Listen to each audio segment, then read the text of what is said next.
parents wanted to be here. I had to start at 4:30 because I have to coach soccer at 5:30. I have no idea what I'm doing with soccer, so kickball kids. Little guys. But anyway, reason I have everybody here, pretty much, is number one, because I want to get parents in the loop as far as what we're doing in 6th grade math. And I'm pretty confident when I say that I think it's working. You guys might see some stuff at home sometimes. You're like, what in the world is this? And that's kind of why we're here. Because we put together a system over the last 4 or 5 years that, number one, keeps your kids organized, if they choose to follow it. Number two is kind of the same way that middle school runs it, okay? And number three just keeps them responsible, okay? And that's the number one mission. You know, it's great to hear kids coming back to 6th grade saying, Mr. Martin, thank you, I'm ready for middle school. There's nothing better than hearing that. So that's kind of why we're here. So you guys can kind of see exactly what your kids are doing. And when they come home with questions, you'll know what they're talking about. So the lingo is familiar to you guys as well. Yeah. How did you do with that? You know me. Yeah. Okay, so right in front of you, there should be a bunch of pens and pencils inside those little green tubs. If you want to take notes, if not, you can just totally listen. Doesn't make a difference to me. You can doodle, play on your iPhone. I don't care what you do. But the first thing I want to talk about on the agenda is why are we using the curriculum that we're using? Has anybody seen homework come home and you have no idea what it's asking? Anybody? Yes. Okay. Maybe last year, maybe this year. I'm not terribly familiar with the 5th grade curriculum, the Bridges curriculum that they used last year. But I'm extremely familiar with our curriculum we're using, which is called Connected Math, or CMP for short. The reason the district adopted that curriculum, I believe in 2007, was because the state standards upped. When you and I went to school, we were learning math where it was just, basic algorithms. 500 divided by 10, whatever. What's 20% of 80? Just simple things that we could do with simple calculations, okay? The difference is now those kids are expected to communicate why. So if 1/4 of 1/4, okay, is 1/16, okay, kids need to be able to tell you why it's 1/16, okay? If half of a whole is half, kids need to be able to tell you why. Kids need to be able to tell you why 25% of 100 is 25, not just be able to do the algorithm, okay? And this curriculum does a great job of that. We talk about stuff, kids give different examples, kids get to hear a variety of, different kids talk, and ultimately we write up the correct answer together. So it deepens their understanding, which is a lot deeper than what you or I had when we were in school, okay? As much as it might drive you crazy right now, it is truly deepening their understanding. And by the end of the year, you're seeing kids who are doing these problems, and they're thinking about how to solve these things in ways that you never thought imaginable. And it all goes with kind of training. And, I think the scores attest that East Ole's scores have been jumping up consistently over the last 5 years. So we hope to keep that going. Got a lot of work to do, but that's why we're here. So that's kind of why we have CMP, or Connected Math, as it's called. Every one of your kids should have a math binder. It looks just like this. Some are white, some are red. This one happens to be red. And inside that math binder is everything your kid needs for math. Now, if you guys want to take a look at the next page, I believe. Let's see here. Let's keep on going to the page that says, it looks just like this. It says prime time at the very top. It's got some of my chicken scratch on it. Anyway, that is what's called your child's assignment sheet. And what that sheet is, it's their key. I tell them it's the key to life for the next 9 months. In math, that tells your child every single thing they're doing every single day in math. Okay? So if they're absent, they can refer to their assignment sheet. All right? If they want to know what the homework is, they can refer to the website, which is posted every night, or they can refer to the assignment sheet. That assignment sheet ties directly to the book that we happen to be studying at the time. And every time we start a new book, they get a new assignment sheet. So our book we're working on right now is Prime Time. Pretty simple book, okay? It's just kind of getting the prior knowledge back to where it needs to be before we can move on, all right? And we've been just studying factors, multiples, prime numbers, composite numbers, things like that, and just looking at numbers, getting the kids to think. Every single day, what we do is, I'll put this up here so you can kind of see it. Maybe zoom out a little bit. We do what's called an investigation, all right? So this is how we started off the year. We talked about all this good stuff. I gave some examples. We moved on and we played a couple games, all right? And this happens to be investigation 1.1. The kids play this game, and I'm not going to teach how to play right now, but if you ask your kid to teach how to play the factor game or the product game, which are 1.1 and 1.2, they can tell you all about it, okay? And it's actually a really good number sense games. So kind of get their brain going. Anyway, we do these games, and these are the only 2 games in the entire curriculum. It just happens to be the first 2 days of school. And then we answer a bunch of questions that have to do with the game. In this case, a game. In most cases, it's not. It's a real-world situation. So we answer the questions as a class. Now, if your kid's not paying attention, okay, unfortunately, they're going to go home and not know how to do their homework, okay? Because everything they do in class is a direct correlation to what they're supposed to be doing at home, okay? So what is their homework? Well, what we do is we complete this activity in class together. They do it on graph paper. The reason we do it on graph paper is because later in the year when we're working with fractions, decimals, division, things like that, I've noticed it really helps line up their numbers, okay? And so I won't accept any work that's not on graph paper. Even if it's an answer, I want it all on graph paper because I just want them to get in the habit. And I know they use it at the middle school as well. At least some of the teachers do. So it's just a habit thing. So we do the investigation, okay, which is, on this one, it's A through F. And right at the bottom of the investigation, it says homework starts on page 14, okay? And so the kids, they take their investigation that they just completed, and they put it in the investigation section of their binder. You can't see it on the screen, but there's a bunch of different tabs here. Here's the investigation section. So everything we do in class stays in this binder. Everything. All right? So they can refer back to it if they have a question during their homework. Oh, what did we do in class today? And they're still not quite there yet, but they'll be there. And it'll become like second nature here in about 2 months, or in about 2 weeks.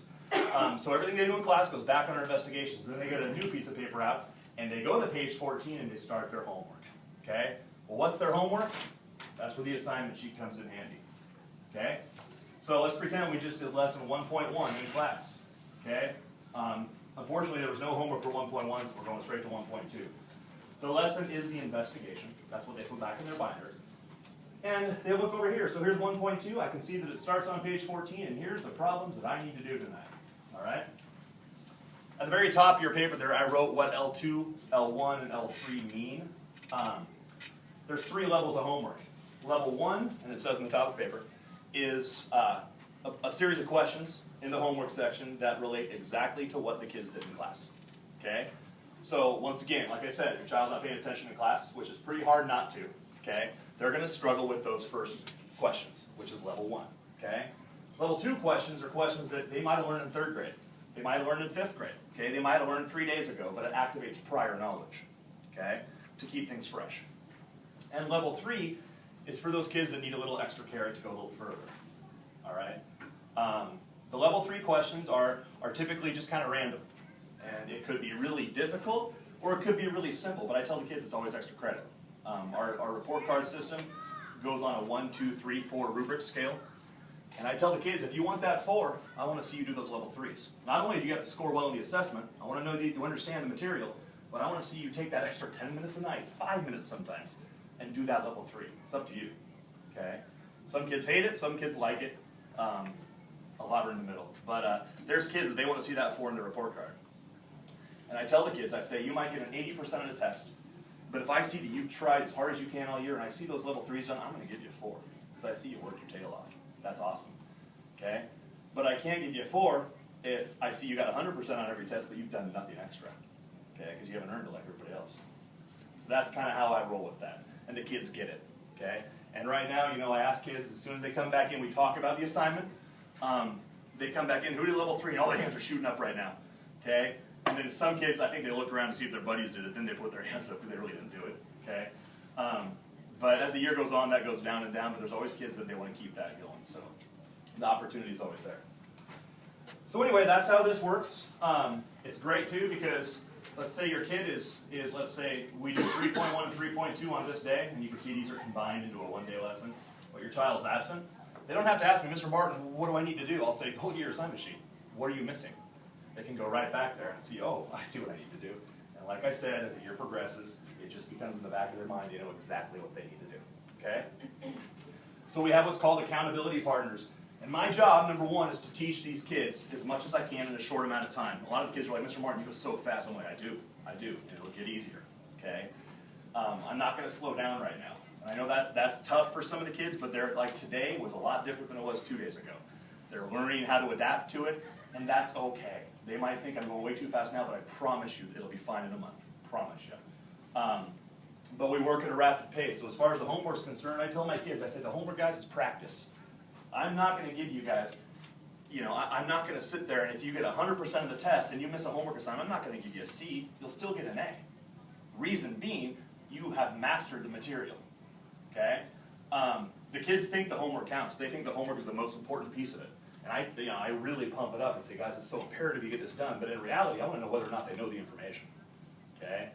So the kids, as far as the homework's concerned, we go over it every day. We talk about it, but there's not a huge emphasis on getting like 9 out of 10 or whatever happens to be on there. We just go over it. And if they have questions, they ask it. Then we move on to the lesson. So the big thing for me is making sure I have optimal time to teach the kids the content. Okay? And optimal time of teaching kids content to me is not sitting there answering a question for a kid when the other kids are checked out. I want to be able to make sure they're engaged at all times. Does that make sense? Kind of? So anyway, that's kind of how we do it in the classroom. So when their homework is completed, they just have a partner sign off on it. I have to come check to make sure that I see all the numbers that have been done. So their partner signs off, I double check it. If there's a signature there, that means the homework was completed. Okay? That's simple. We go over the homework, and if they have questions on it, they're encouraged to write down little questions here, and I meet with them once a week. I'll say, you come on up, do you have any questions for me? And the kids will say, no, I don't have any questions for you. Or some kids might say, yeah, I wrote a little note in here that I did not understand number 39. I didn't have time to ask in class. So they'll come up to me, wherever we happen to be in the pod, at my desk, up here, and I'll do the question with them.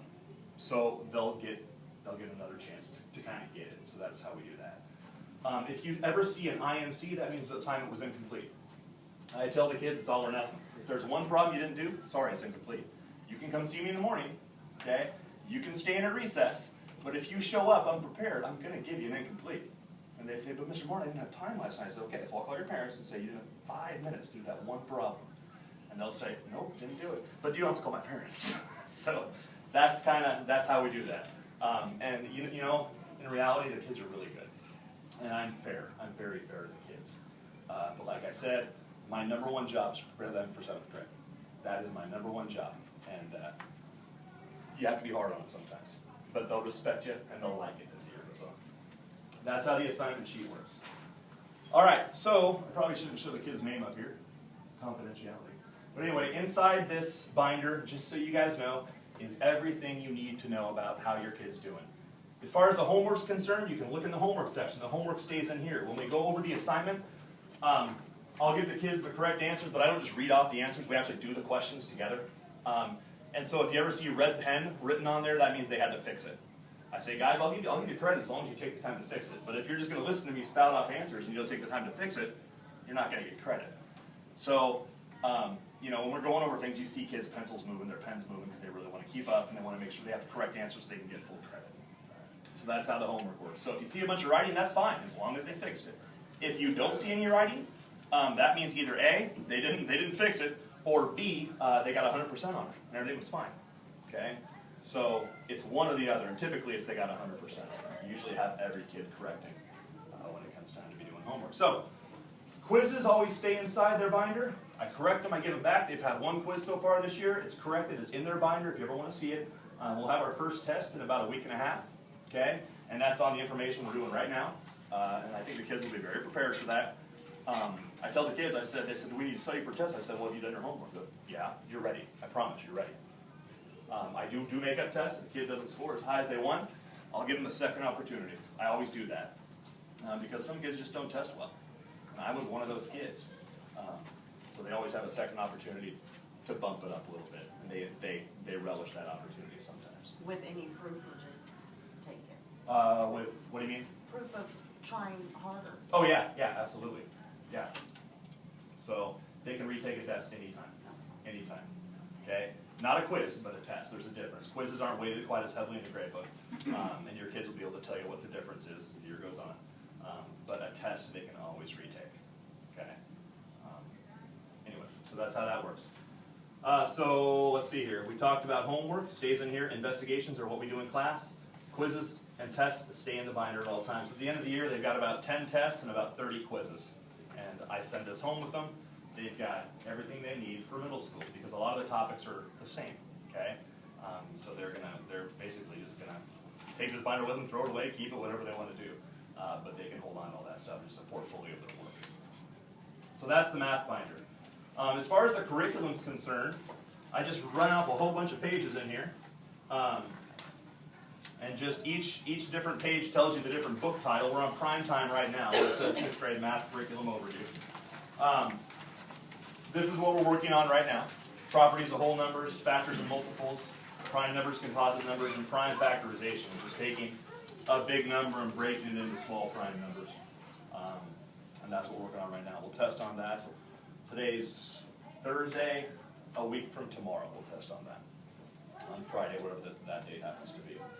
Next book, Bits and Pieces 1. This is when it gets really important because this is our first book that's kind of an intro to fractions. Because this year they're going to be doing a lot of work, not only adding, subtracting fractions, which was actually a 5th grade standard. We're going to do a little more review on that, but we really get heavy into multiplying and dividing fractions, finding percents, which is fractions of certain numbers, comparing fractions, all sorts of stuff. So there's a lot of fraction work. And the biggest thing I tell parents is that if your child struggles with multiplication, it's going to be hard. It's going to be really hard. I've got a helper who's going to come in every morning at 8:55, from 8:55 to 9, no, excuse me, that's planning time, from 9:35 to 10:15. It's going to take a group of kids out and just drill them on multiplication and division. And I don't want to belittle the kids at all because sometimes that's embarrassing if they don't know their facts. So I'm going to give them an opportunity and say, hey guys, if you could use this help, you know, I'd like you out there. But I don't want to put them on the spot saying, you need help, that's not cool. I don't want to hurt their self-esteem at all. But the opportunity is there. So if you know your child struggles with that, say, hey, why don't you go see Mr. Moore so you can get in that group. And I'll try to foster that myself as well, in a nice way, so I don't single them out. So anyway, that's coming. But it's so imperative that they have a good background in multiplication to be able to tackle dividing fractions, multiplying fractions, even adding, subtracting. And when we get into decimals and percents and things like that, it's just so important to be able to do that and do it quickly, or else they're going to struggle. And that's just how it is. So Bits and Pieces 1, really important book. Just Bits and Pieces 2, it's all fraction stuff. Covering and Surrounding is all two-dimensional geometry that they were exposed to quite a bit last year, area, perimeter, things like that. But then we hop into some supplemental units that I've created myself with Trevor Knight, who's a teacher over at Michael T. And we created some units that our book didn't cover. Anybody ever heard of Common Core? It's kind of the new standards that are coming out for the whole, teachers here, they're coming out for the whole nation. Instead of the MSP, which is the test we take right now at the end of the year, those are all based on state standards. The whole nation got together a couple years ago and said we want to have national standards. We want every single state in the United States of America to have the exact same standards for everything, okay? And it's a little more difficult now, okay? So this is the first year that we're kind of piloting the Common Core. We're tinkering around with the new standards and finding out how we can implement those standards into our teaching. Unfortunately, the current curriculum that we have doesn't cover all those standards. So we've had to create units to make sure that we hit those standards, if that makes any sense. Okay? So on this, I'm not going to go over this whole thing. But on this, you'll see, if you go down here, let's go to the next page actually, where it says Mr. Martin's Pacing Guide. I have given you my absolute best effort. I've given you kind of a timeline on when we're going to be studying what. Okay? And on this timeline, you'll see some supplemental units. Where you see supplemental unit, that means that your kid won't be taking a book home. Okay? They're just going to be having worksheets or whatever happens to be that we've created as teachers to supplement the curriculum. So those are different units that the book doesn't hit very well, so we're just adding a little bit more. All right? They won't be working out of a book during those dates. Now, those dates are already off because I said we're going to be done on the Friday after this Friday. That's the end of September. Okay? So, well, I guess it says the 26th. I was looking October 4th. So I guess we're about right on time. But yeah, so this is all just kind of thrown together. I did my best to try to match it to what it was last year, but things change all the time. So, but this is the sequence in which we're working. All right. So that's how that works. I gave you guys an assignment sheet, so you guys can have your own for this particular book that we're working on right now. I can't guarantee I can always give you an extra one, but if you ask for one, I can certainly run one off in the book if you want to have your own copy so you can keep track of your kids' stuff as well. Totally up to you if you want that. I'm trying to think if there's anything else that I didn't hit. I know it's only been about 20 minutes, but I wanted to give you guys time to ask questions if you want. So, anybody? I'm a little nervous. You guys are different than 12-year-olds. Yeah? How long have you been teaching the curriculum? I actually was one of the first people in the state to do this curriculum. A few out in 2005. Okay, Yeah. so do you feel like there's any section or any book particularly that the students struggle with more, or the homework is more of a struggle because parents aren't Great question. understanding? Let me look at my books again. Yeah, you guys might want to star those. That's a great question. Right now, I'd say Prime Time is probably one of the easiest books. But the reason it's the easiest book is because, or excuse me, the reason it might seem kind of hard at home is because you've never seen it before. As far as the content goes, I wouldn't call it one of the hardest ones. I'd say the hardest book for the kids is probably Bits and Pieces 1 and Bits and Pieces 3. Yeah, 1 and 3. Bits and Pieces 2 is just multiplying, dividing, adding, subtracting fractions.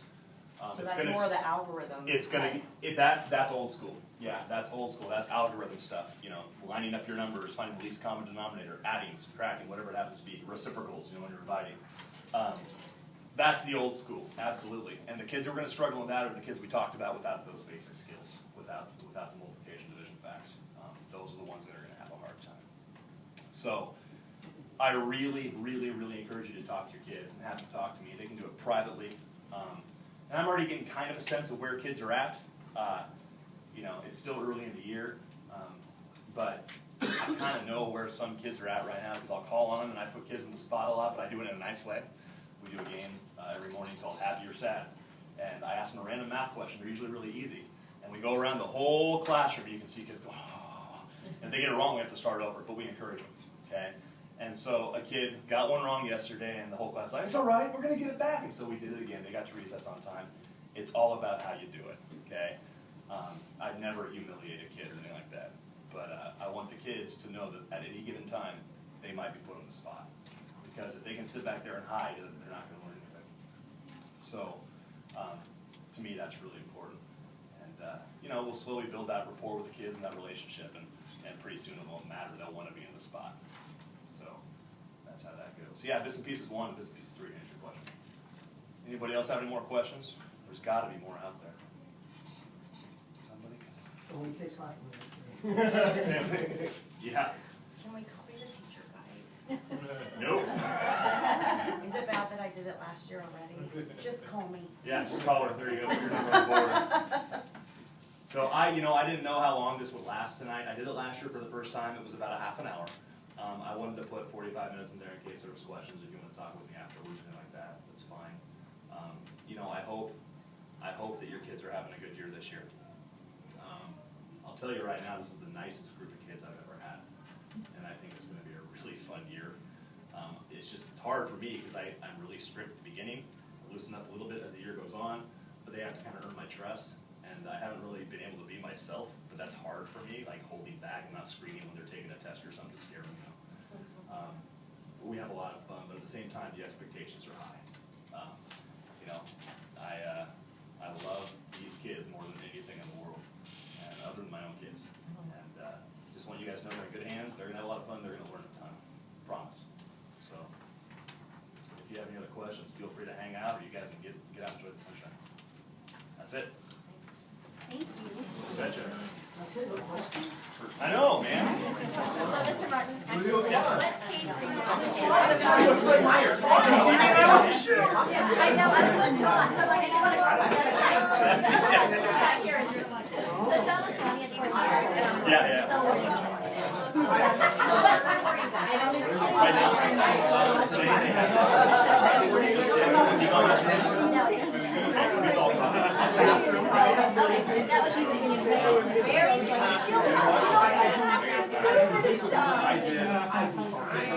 I did read these books. He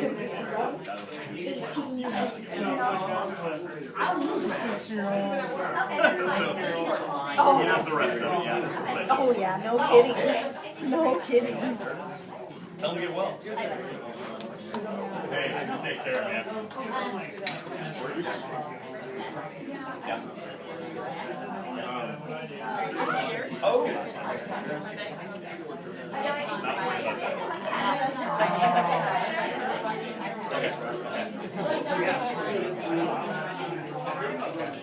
Okay.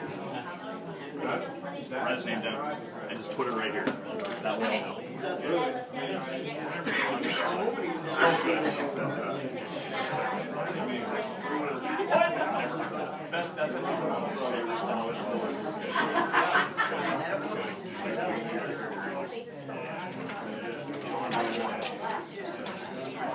I had one kid show us all work with it. We sat up for like 5 minutes. Yeah.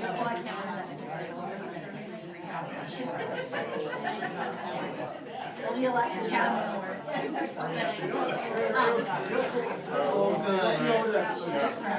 I noticed not terrible. Yeah, you guys seem to be doing good.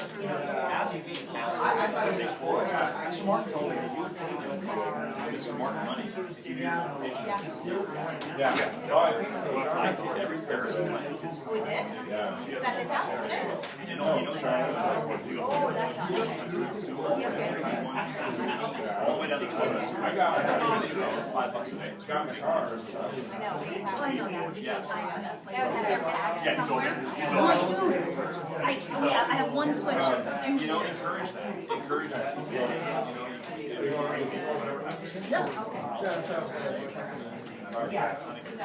Targeting those kids. You guys just. And you know, there's some websites on there too. I saw that. I saw the meltdown mom. Yep. Oh, guys, on the back page of that packet too, there's homework help for our current curriculum. There's a little thing with websites on there. The top paragraph kind of talks about that. If you have any questions about that, you can ask me. Thank you. I know, we met yesterday. This is amazing. Yeah. This is amazing, isn't it? This is amazing. You know what it was. No, I got it. Oh, so you're gonna go? Every time I go to his house, I get sauce. Yeah.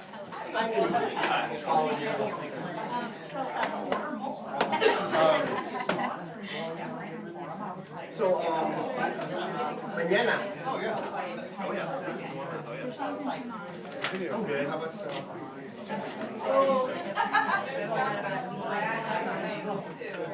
Wherever you got a beach, huh? So you gonna drop them off? Yeah, I can. I'll drop them off. You want to take the parking ride or you want to leave? Nice to meet you guys. So the deal is, Let me know too. last time I talked to John, he wanted to do it. The deal is, so Friday night we're getting there late, with them plans to go to bed. Saturday after they learn a bunch of stuff, they're probably Yeah, they're good. You know, we wouldn't have the option of. Go for it. I'm cool with that. As long as I'm not involved. So hey, I gotta remember, I'm gonna send John, I'm gonna get like a big garbage bag. Cause the only thing if they sleep, I mean, if they sleep in their shelter, they're not supposed to have their sleep bag. It's supposed to be like, just stuff that would be in your day pack if you got, you're hiking on it. It's supposed to be a day hack and you get stuff. So, but I'm thinking like a big garbage bag, so if it is raining, you can just put a hole in it. I think I may have extra ponchos. Yeah.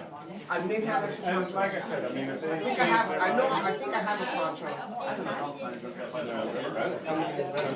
But I may have an extra one, I'll check. Okay. If I have one. But, It might work. yeah, I mean, if they change their mind and want to stay at the tent, it's fine. You know, he brought it up a couple times, sat down and they and then walked past me. This is for the Wilderness Survival Badge, right? Yeah. And so, John and I were all ready to have our guys, if they wanted to stay out, sign them off, you know, and have like this close to getting that ballot. Well, the. No, not at all. Anything that you do. His thing last year, Mrs. Litter said. We have. He's a smart son. So we will, I think John will, because well, you have to be on Put those back. John, you gotta have that. the process again. So as soon as he gets it, he'll. And they sit down right now. His power is such great. And then they have to do 10 I minutes. don't know. Be good. That's great. That's great. That's We're fantastic. already. But if you get that extra. Absolutely. You know, But, The October one is for the whole. Yeah. well, so is this one tomorrow. Before you leave. Oh, you mean you, like, you're going to Yeah. Just trying to stay on top. Last year, Here for 3 classes. I'm I'm off tomorrow. Oh, yeah? So look at you. This is my Friday. Friday, Saturday. it's gotta be a must. But I just ordered 17, and I really did. So you're not going to 410? 5 to 1:30. Okay. Oh, sorry, 5 to Stop that real quick for me. Yeah. Do you not do that? Press the red button.